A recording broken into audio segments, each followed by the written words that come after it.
Leroy, is Mama making sausage?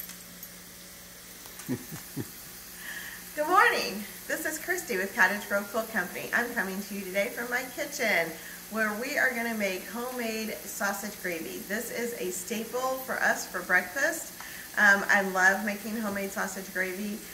It's one of the things that I remember the fondest of being at my grandma's house was biscuits and gravy on a Saturday morning or Sunday morning before church. And so this morning we are going to do sausage gravy. The biscuits are already in the oven. We did a video on biscuits a few weeks back, so refer back to that. So here's what's happening. I've got, since it's just John and I and Leroy, I did a half a roll of sausage. And I prefer Williams sausage if I can get it. If I can't get it, I get Jimmy Dean sausage. This here today is Jimmy Dean sausage. And we're just, I use the back of my metal spoon to flatten it out a little bit. That's how I get it to crumble. And then just get it crumbled up good and get it cooked through. You want it to be a little brown.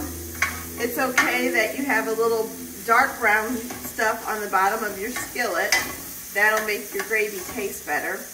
Okay, so I've kind of got it mostly browned off, so I'm going to add to it some different spices. All right, so I'm going to use a little bit of red pepper flakes, about a pinch. I am not afraid of spice, as my husband will tell you. But, you know, a little bit of spice in your sausage gravy is okay. And then we're going to add probably, maybe a teaspoon of black pepper. And unfortunately, I don't really measure this, so it's just kind of eyeballing based on how much gravy I'm making. And then probably a teaspoon and a half of salt. And I use kosher salt. So I stir that in and let that all cook for a little bit. So as you can see, my sausage is really browned off. So that's all good. All right, so since it's just the two of us, I'm going to just do about a little less than 1/4 of a cup of flour. Not a full 1/4 of a cup, just a little less, maybe like 3 tablespoons of flour. 1/4 of a cup is 4 tablespoons, I believe. So then I'm just going to get this mixed in. And if it looks a little dry, which it still does in a few spots, I'm going to add a little bit of bacon grease. Just to, you want it to have plenty of shortening in it. And I don't add Crisco or oil, I'll add a meat fat, like bacon grease. And yes, I do always keep bacon grease by my stove. I'm one of those kind of cooks. Alright, so you want to let your flour cook off for a little bit. The longer you let your flour cook, the nuttier, the better flavor you're going to have. But you don't want it to burn. So just let it cook for maybe a minute or two. You don't want it to be too long. And then once we do that, we're going to add whole milk.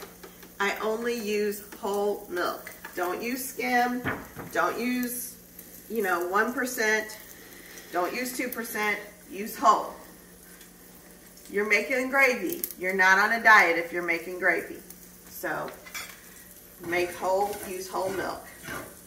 Alright, so let's get this just another couple seconds here. You gotta watch this part because if you let it brown too much, you'll ruin it and it'll taste burnt. And if it burns, you throw it out and start over. Okay. I think that's pretty good. Now, once I get to this point, I'm going to switch to a wire whisk. You want to be using a really heavy-duty wire whisk, and I just pour in a little bit, and I work that in. And this way, I don't have any lumps. And I'm scraping the bottom of my skillet good.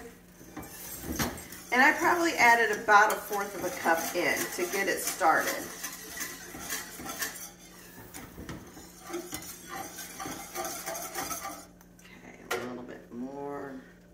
And now I'll go ahead and add the rest. So probably for this much, I probably used a cup of milk, thereabouts. Again, sorry, I don't measure. Not for gravy. And I always hold on to my skillet, otherwise it'll dance all over the stove.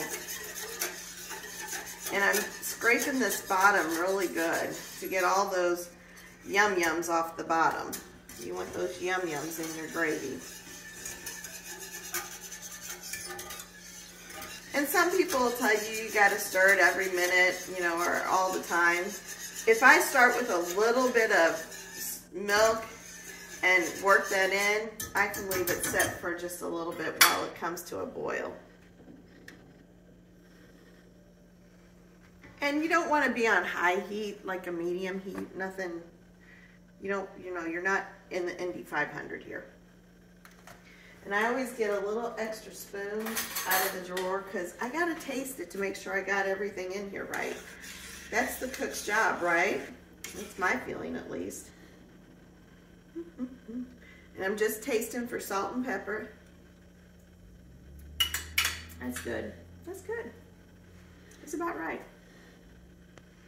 All right, now that we've got it boiling good, now we're really going to, this is where you need to stir consistently so you get the right thickness.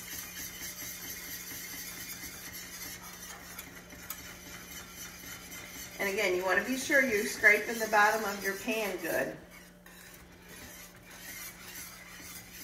because you don't want to leave anything in the pan.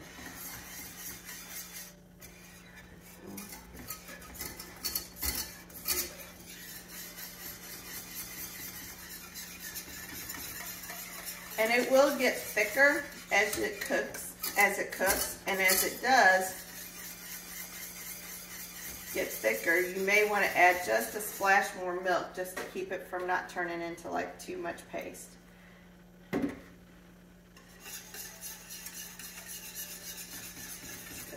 You want the gravy to pour over your biscuits and to really coat the back of your spoon good, but you don't want it to be able to hang your wallpaper.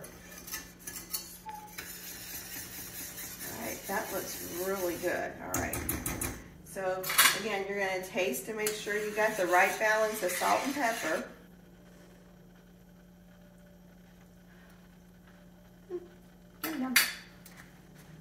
And I would say that's done.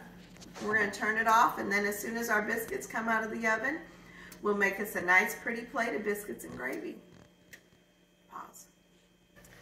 So we've got our biscuits out of the oven. They're nice and steamy. And then we're going to come over here, stir our gravy up a little bit.